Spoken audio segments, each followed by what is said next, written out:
뉴스데이스 문이야기 백브리핑 시작합니다. 첫 번째 브리핑, 이미 있는데입니다. 주요 정당 대선 후보들 유튜브 한 공부 채널에 나와 일일 강사로 나서 수업을 하고 자신의 교육 철학을 설명했는데요. 윤석열 국민의힘 후보 다양성을 강조했습니다. 이 개인이 잘하는 분야를 살릴 수 있어야 한다며 이런 제안을 합니다. 고등학교 갈 때는 아예 학교들을 좀 나눠야 될 것 같아.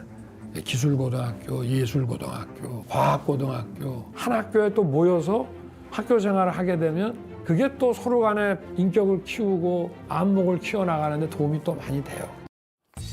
그런데 윤 후보가 예를 든 학교 이미 운영이 되고 있죠. 당장 이 후보가 속한 국민의힘 대표만 해도 1988년에 설립된 서울과학고등학교 출신입니다. 그러다 보니 이런 비판이 뒤따랐습니다. 백년지 대계의 교육을 수십 년 전으로 후퇴시키는 무식함. 속아 자다가도 웃을 일입니다.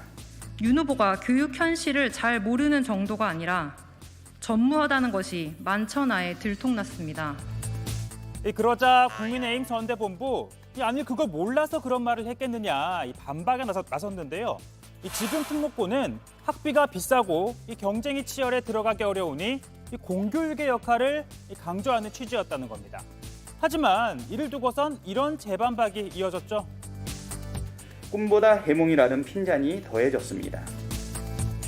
이렇게 국민의힘 해명이 사실이라면 윤 후보의 표현이 다소 거칠었던 것일 텐데요. 그런데 앞서 비슷한 상황이 또 있었던지라 민주당의 공격이 멈출 것 같지는 않아 보입니다.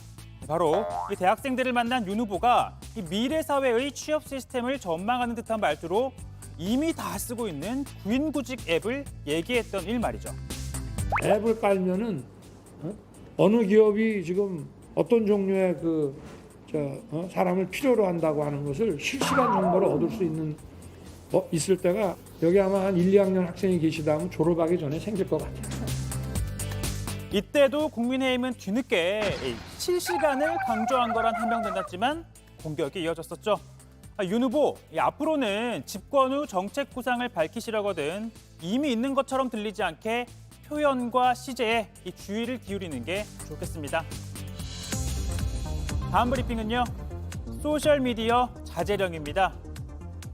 추미애 전 법무부 장관이 소셜미디어에 올린 글입니다. 한 구절인데요.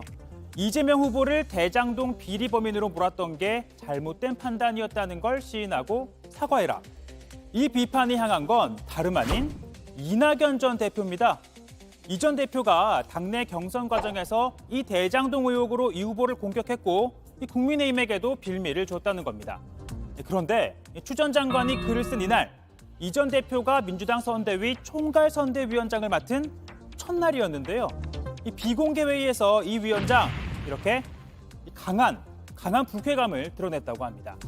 이러한 뜻을 전달받은 이재명 후보가 직접 추 전 장관에게 전화를 해서 이 글을 내려달라고 했고 이후 글은 삭제됐습니다. 국민의 신임을 얻지 못할 언동이 나오지 않도록 극도로 자제하기 바랍니다. 아울러 이 위원장은 소셜미디어 자제령도 내렸다고 하는데요. 앞서도 당 관계자들의 글이 논란이 된 적이 있었죠. 이 후보 수행실장인 한준호 의원이 이렇게 출산 유무를 명부인 자격의 기준으로 삼는 듯한 글을 썼다가 사과를 했던 게 대표적이죠. 그런데 직접 소셜미디어로 저격당한 이 위원장이 자제령을 내려도 참 이게 통제하기가 쉽지 않나 봅니다. 자, 이번에는요.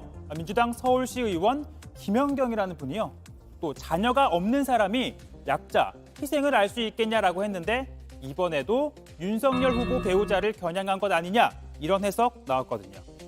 자, 논란을 의식한 데 현재는 이 글 또 삭제된 상태이긴 합니다. 이 소셜미디어 대국민 접촉이 힘든 요즘엔 더더군다나 중요한 홍보 수단입니다.